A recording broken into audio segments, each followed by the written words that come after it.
नमो बुद्धाय जय भीम साथियों, मैं हूं प्रदीप बौद्ध और आप देख रहे हैं इस समय चैनल माउंट। साथियों, हमारे साथ पूर्व नागरिक दर्पण पत्रिका के संस्थापक हैं अजय। तो आइए हम इनसे बात करते हैं। सोशल मीडिया पे एक वीडियो वायरल हो रही है रोहिणी घावेरी की।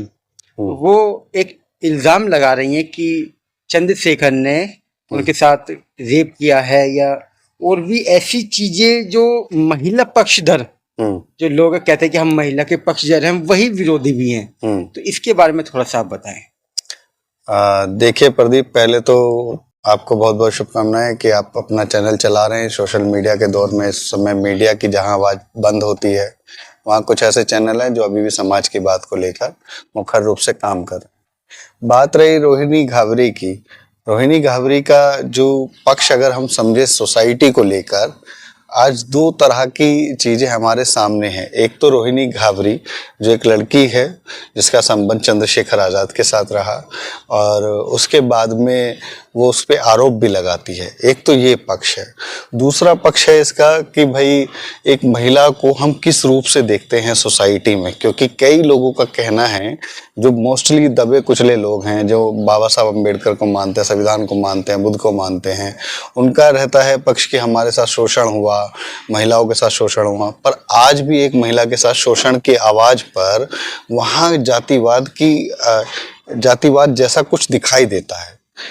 इस पक्ष को मैं शुरुआत से लेकर फिर कहूँगा कि रोहिणी घावरी एक महिला के रूप में जब उसका चंद्रशेखर के साथ संबंध रहा, या उसने वीडियो में भी ये बात बोली है कि जब वो चंद्रशेखर गरीब था तब उसके साथ संबंध था, और चंद्रशेखर की शादी के बारे में उसको नहीं पता था। ये मोटे मोटे में उसने अपनी वीडियो में कहा है।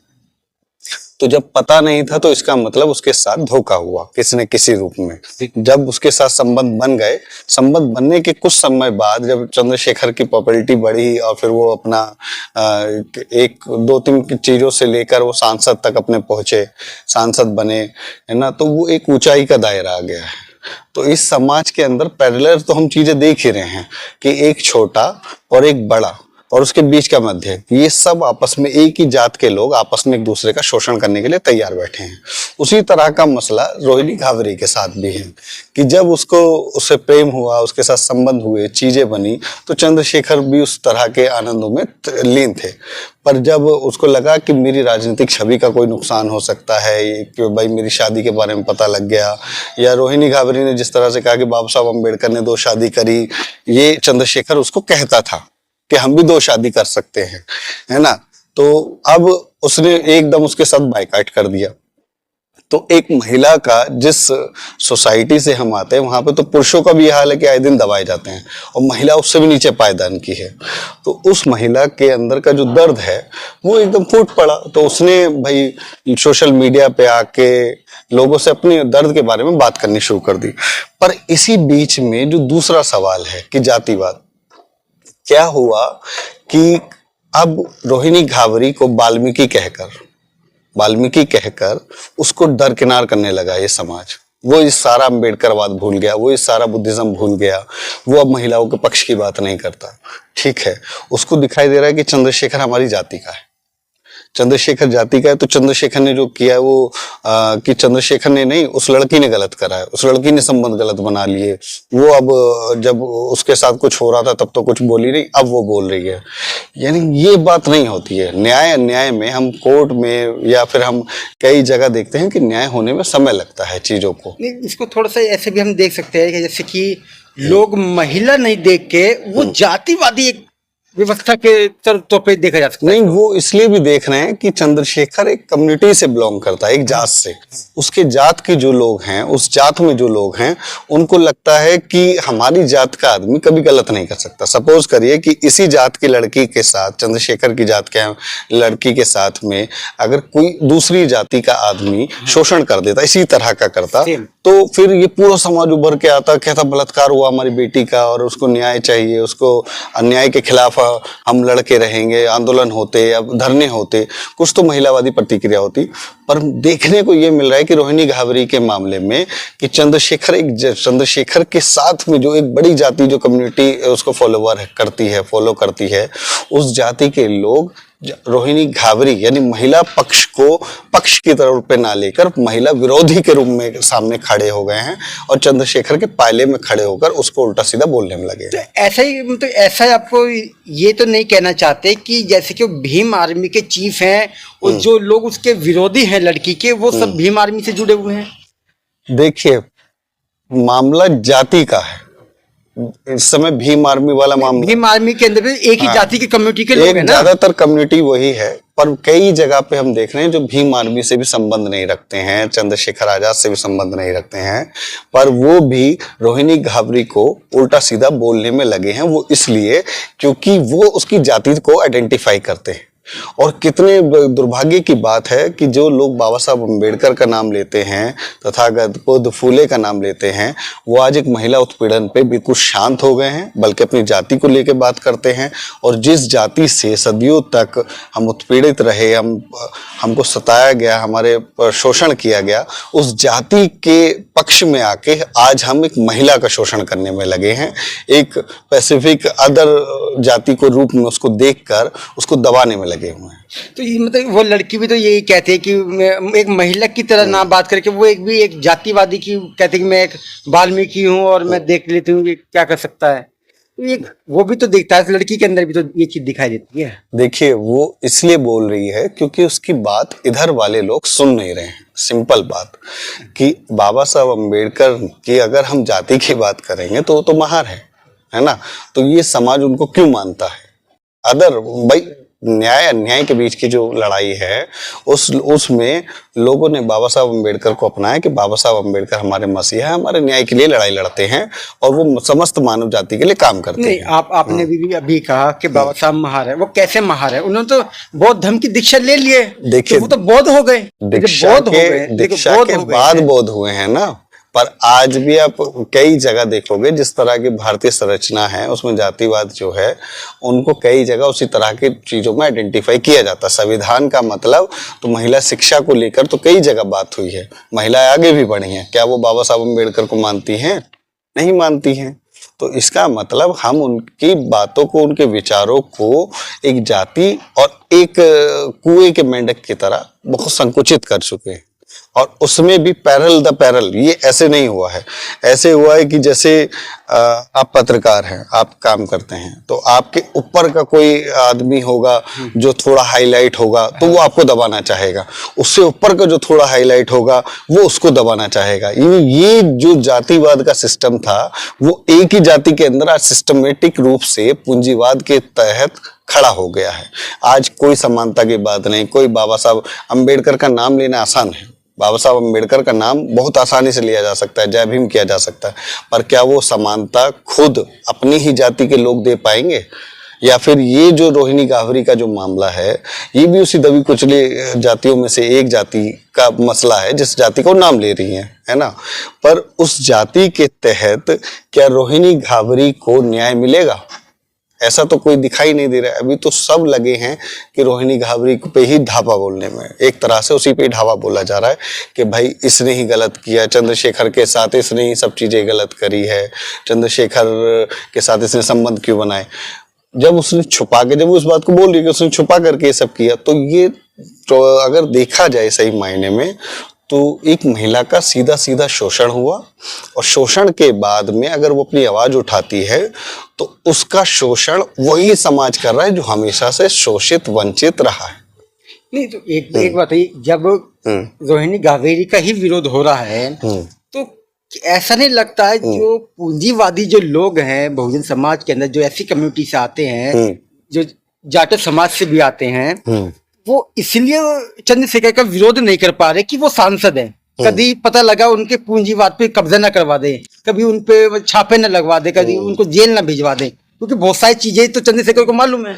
देखिए, ये जो समाज है, गांव की इसकी स्थिति आप समझेंगे तो गांव के अंदर एक मुखिया जो होता था, इस सारा समाज उसके पीछे इसलिए लग जाता था कि हमारा कुछ भला करेगा। ठीक है, चंद्रशेखर वाला मामला भी यही है। कि हमारा कुछ समाज आगे बढ़ेगा, भला करेगा। हालांकि एक सांसद बनने से किसी का भला नहीं होता है, एक सांसदी आ जाने से या 100 लोगों की विधायकी आ जाने से कोई भला नहीं होता है। जब भी भला होगा, जब भी परिवर्तन होगा, तो समुचित जनता एक साथ खड़ी होगी और तब जाके बदलाव की कड़ी आएंगी। क्योंकि आप ये देखिए कि अभी जिस तरह का बसपा थोड़ी पीछे गई, हल्की पीछे गई, तो चंद्रशेखर एकदम उभर के आया और सांसद बन गया। तो युवाओं के अंदर भारी जोश है कि बस चंद्रशेखर ही चंद्रशेखर है, जहां देखो वहां चंद्रशेखर है। पर अभी हमने देखा इनका एमपी का एक वीडियो आया जिसमें चंद्रशेखर के प्रभारी था, जिला प्रभारी भोपाल का एक इधर का, उस आदमी को पुलिस वाले ने बकायदा कॉलर पकड़ के धक्का दिया, है ना। ऐसी कई जगह की घटनाएं हैं जहां पे भीम आर्मी के, आजाद समाज पार्टी के लोग काम करते हैं या फिर जाके उलझ जाते हैं, तो उन पे उल्टे भी केस हो रहे हैं जिसकी कोई सुनवाई नहीं है। वो अभी तक अपनी तारीखें लगाने में उलझे हुए हैं। नहीं, जैसे देखो सबसे बड़ी चीज क्या है कि ये जोहिनी है, उसके साथ तो शोषण है, मगर इसको हम एक तरीके से ये भी तो देखा जा सकता है कि एक पुरुषवाद शुरू से ही एक महिलावाद के साथ उन्होंने शोषण किया है। इसके बारे में देखो, पुरुषवाद क्या है कि हमारी सोसाइटी में ही पुरुषवाद है। पुरुषवाद में आप समझो कि जो छोटी जातियां हैं जिनका शोषण होता है पुरुषों का, खासकर बाहर जब नौकरी करने जाएं, काम करने जाएं या किसी के बीच में बैठे, वो आदमी घर में आके शोषण करके अपने आप को तानाशाह समझता है ना।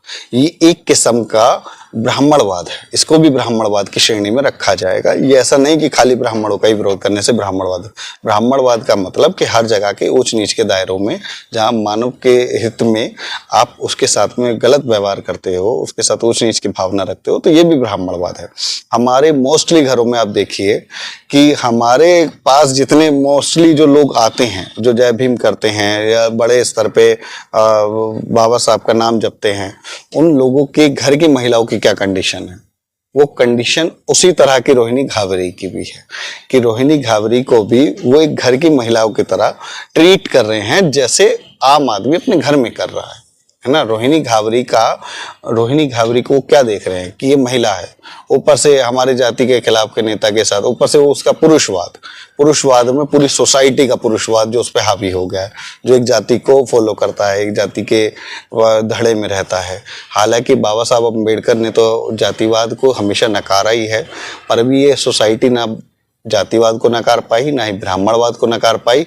हाँ, एक चीज जरूर कर पाई है कि बाबा साहब की भक्ति अवश्य करी है, किंतु उनको पढ़ा नहीं है। अगर पढ़ा होता तो आज रोहिणी घावरी अकेली ना होती और उसके साथ में न्याय हो रहा होता। तो उसके साथ तो महिला भी नहीं दिखती है।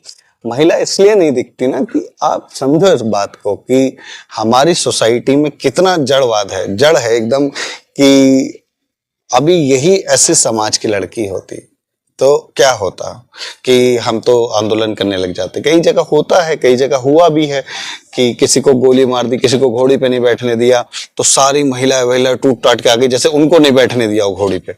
ऐसा भी है, हालांकि वो अपनी अपनी जगह बैठ रही हैं, पर उनके अंदर का जो गर्व की भावना है, जो जातीय भावना है, वो जातीय भावनाओं से आती है, जातीय मानसिकता से भावनाओं से बाहर आती है।